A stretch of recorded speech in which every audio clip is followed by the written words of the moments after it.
Bonjour, je suis Richard Junot, coach en langage d'influence. Le sujet que je veux vous entraîner aujourd'hui se nomme « Recherche d'une signification ».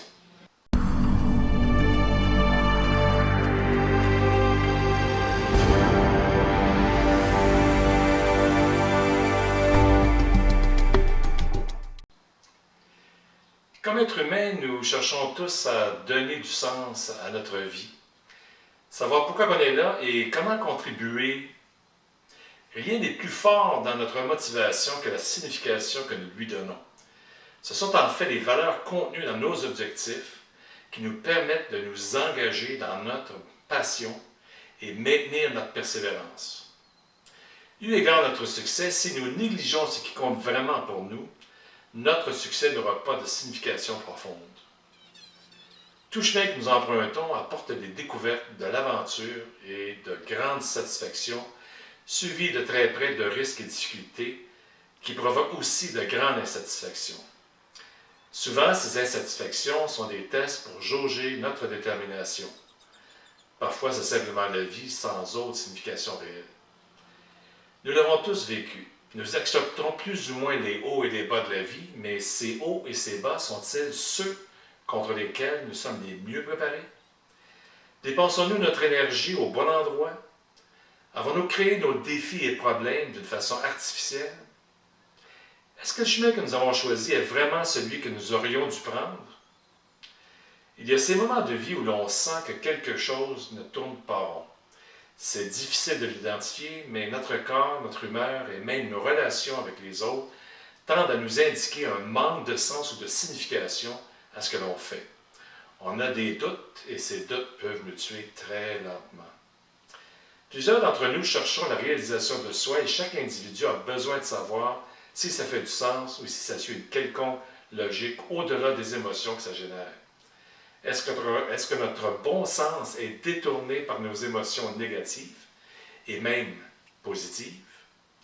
Quand surgit cette étrange incertitude, il est probablement temps de découvrir si nous voyageons dans la bonne direction, vers cet horizon qui devrait être notre vraie vision personnelle, là où devrait se trouver notre but, notre signification personnelle, le sens de notre vie.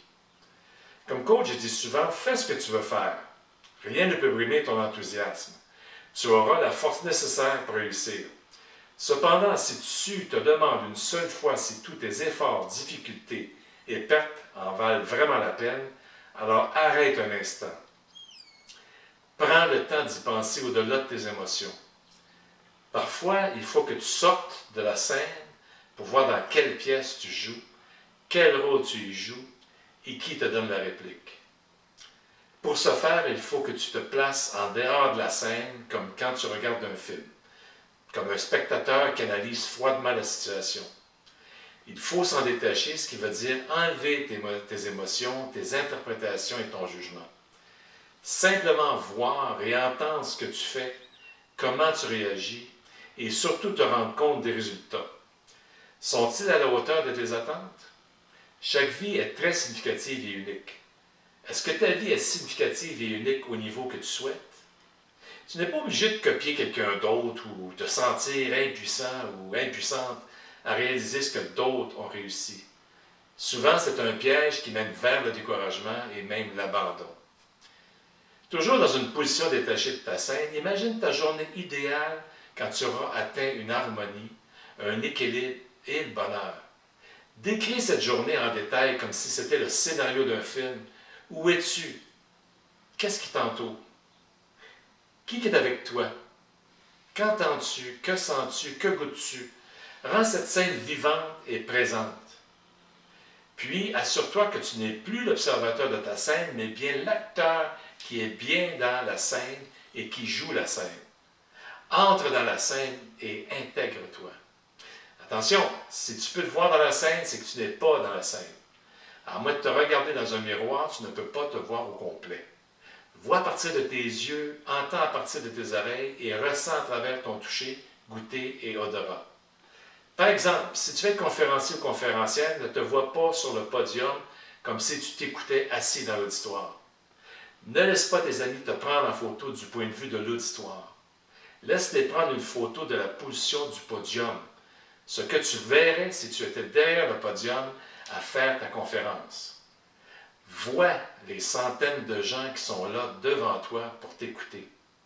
C'est comme ça que tu vas développer ta pertinence. Peut-être que c'était ça le problème. Tu te voyais détaché de la scène plutôt que d'être dedans. C'est là la différence entre une visualisation qui fonctionne et une qui ne reste qu'un souhait.